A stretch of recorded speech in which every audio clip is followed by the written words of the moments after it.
လုံးပဲမင်္ဂလာပါဒီနေ့မှာတော့ကျွန်တော်တို့အနေနဲ့ base အသစ်ဖြစ်တဲ့ Zetian the Celestial Empress ကိုမိတ်ဆက်ပေးသွားမှာပဲဖြစ်ပါတယ် Zetian ကစွမ်းအားကြီးတဲ့အဝေးပြတိုက်ခိုက်နိုင်စွမ်းနဲ့သူမရဲ့အသင်းကိုအထောက်ပံ့ပေးနိုင်မယ်တမီပုံလုံးကိုတက်ရောက်နိုင်စွမ်းရှိတဲ့ Ultimate ကိုစောင့်ယူလာပါပြီ Celestial Empress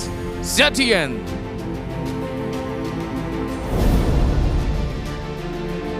Passive Celestial Armament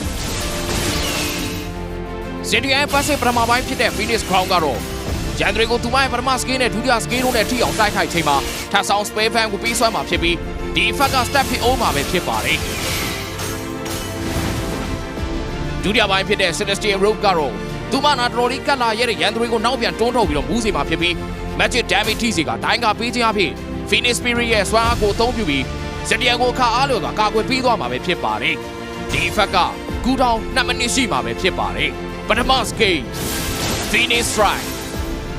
Zetian ကပြတ်မှတ်ဦးတီဘက်စီ Phoenix Wave တစ်ခုပြစ်လို့မှာဖြစ်ပါတယ်အကယ်၍၎င်းရန်သူကိုထိခဲ့ရင်တော့သူမကနောက်ထပ်အလိုရောက်ထပ်ပြစ်မှာဖြစ်ပြီးအများဆုံး9 3ဦးတီပြစ်နိုင်မှာပဲဖြစ်ပါတယ်နောက်ဆုံး Phoenix Wave က damage ပိုထိစီမှာဖြစ်ပြီးတော့ပိုကျယ်ဝန်းတဲ့ AoE ရှိမှာဖြစ်ပြီးရန်သူတွေကိုစန့်ကျင်မဲ့ဦးတီယာစီဆွဲစုမှာပဲဖြစ်ပါတယ်ဒုတိယ skill Phoenix Descent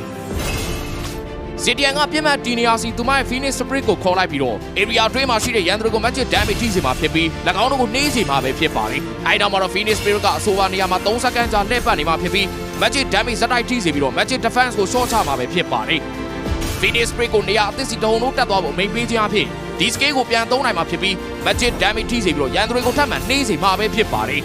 ။ Ultimate Fury of the Phoenix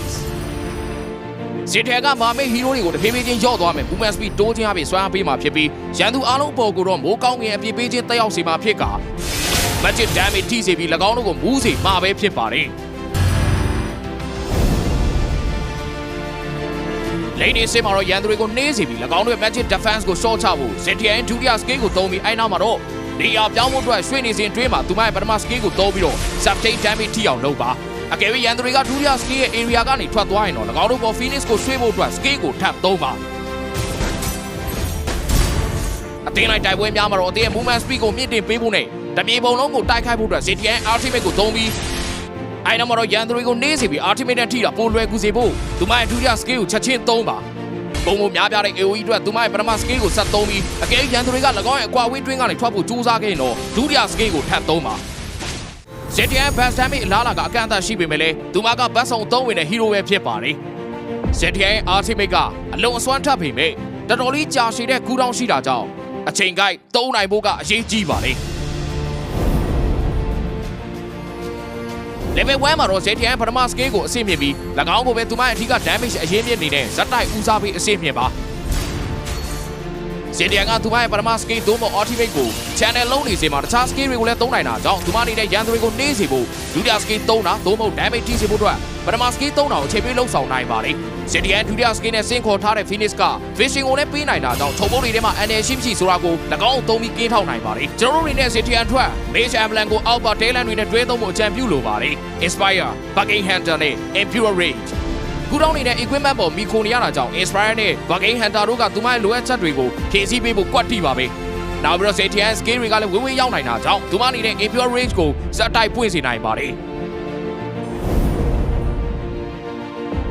ကျွန်တော်တို့အနေနဲ့ Zetian ထွက်ကူတောင်းရှော့ချခြင်းနဲ့ Regen တို့ကိုပေးစွမ်းနိုင်ပြီးသူမရဲ့ဘတ်စုံသုံးနိုင်တဲ့ play style နဲ့ကိုင်းညီမှုရှိစေမဲ့ debate ကိုအကြံပြုလိုပါတယ်။ Enchanted Talisman Witching Lantern နဲ့ Glowing Wand တို့ကတော့သူမရဲ့အထူး item တွေပဲဖြစ်ပါတယ်။ Enchanted Talisman ကကူတောင်းရှော့ချခြင်းနဲ့ Mana Regen တို့ကိုပေးစွမ်းနိုင်ပြီး Zetian အနေနဲ့သူမရဲ့ပထမ skill ကိုမကြာခဏပို့သုံးနိုင်စေမှာဖြစ်ပါတယ်။ Zetian skill မှာမြေမားတဲ့အခြေခံ damage ရှိတာကြောင့်သူမအနေနဲ့ Witching Lantern ရဲ့ Butterfly Goddess effect ကိုမြန်မြန်ပွင့်စေနိုင်ပါတယ်။နောက်ပြီးတော့ Zetian ချဲပြန်လာတဲ့ AoE ကွာဝေးနဲ့တူသူမက Glowing Wand ရဲ့ Scorch effect ကိုလွယ်ကူစွာပွင့်စေနိုင်မှာပဲဖြစ်ပါတယ်။အတင်းမှာအထူး damage ပေးသူမရှိရင်တော့ကျွန်တော်တို့အနေနဲ့ဒီ damage အသားပေးကိုလည်းအကြံပြုလိုပါတယ်။ Zetian skill တွေကသူမရဲ့ damage ကိုတီးတာတိုးစီဖို့အတွက် Genius 1 ရဲ့ Magic Defense ရှော့ချခြင်းကိုမြန်မြန် stack ဖြစ်စေနိုင်ပါတယ်။သူမရဲ့ damage ထုတ်ပေးနိုင်စွမ်းကိုပုံမြင့်တင်နိုင်ဖို့ Witching Lantern ကိုထပ်ထည့်ပါ။ဂိမ်းနောက်ပိုင်းမှာတော့ပုံများပြတဲ့အသက်ရှင်နိုင်စွမ်းအတွက် Black Wings နဲ့ Concentrated Energy တို့ကိုဆက်ပါ။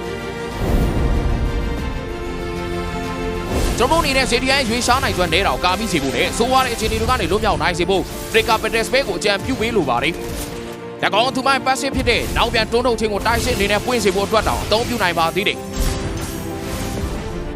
ကျွန်တော်နေတဲ့အပေါ်ဆောင်တမ်းပြီးထုတ်ပေးနိုင်စွမ်းနဲ့သူမရဲ့ passive နဲ့ပေါင်းဆက်လိုက်တဲ့အခါကျရင်ပြပြလာတဲ့ရန်သူ assassin တွေကိုခုခံနိုင်စွမ်းတို့ရရှိစေဖို့ flame shot ကိုအကြံပြုလိုပါတယ်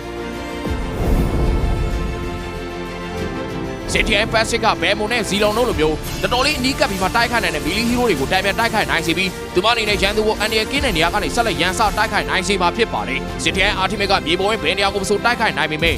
၎င်းကဲ့သို့သောစွမ်းအားကြီး ultimate ရှိခြင်းက Valentina လိုမျိုး hero အနေနဲ့ CTN အသင်းကိုပြန်တိုက်ဖို့အတွက်၎င်းလည်းအသုံးပြုနိုင်ပါသေးတယ်။ CTN ကတိတော်ထင်ရှားတဲ့အသက်ရှင်သန်နိုင်စွမ်းရှိပြီးသားဖြစ်ပေမဲ့ Florent နဲ့ Rafaela တို့လိုမျိုးဟာမိတ်တွေကိုကာကွယ်ပေးနိုင်တဲ့ support တွေနဲ့တွဲဆက်လိုက်ချိန်မှာတော့အကွာဝေးကန့်သက်ရှိတဲ့ fighter တွေအနေနဲ့ CTN ကိုချင်းကပ်ရတာတော့ပိုခက်ခဲလာနိုင်ပါတယ်။နောက်ပြီး Super support များစီမှာတွဲဖြည့်ခြင်းနဲ့ CTN အနေနဲ့ဘလို့အဝေးပြတိုက်ပွဲမျိုးကိုမဆိုအနိုင်ရရှိနိုင်ပါတယ်။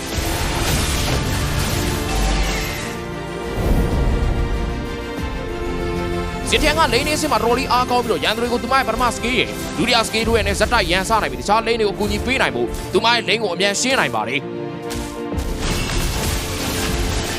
ဂိမ်းလေပိုင်းကနေဂိမ်းနောက်ပိုင်းအသင်းလိုက်တိုက်ခိုက်ခြင်းတွေမှာတော့ CTN အနေနဲ့အသင်းလိုက်တိုက်ခိုက်ခြင်းတွေကိုစတင်ဖို့သူမရဲ့ ultimate ကိုအသုံးပြုနိုင်ပါတယ်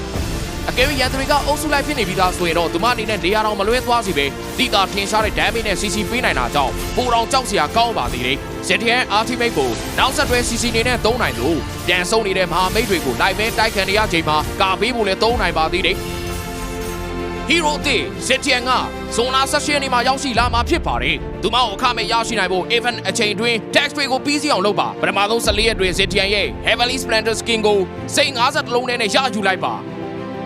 အခုကတော့ CTN နဲ့တူထီနန်ဆိုးဆန်မှုချိန်ပါပဲနောက်တစ်ချိန်မတိုင်ခင်ထိကျွန်တော်တို့တွေလန်တော့ဒုံးမှာပြန်တွေ့ကြတာပေါ့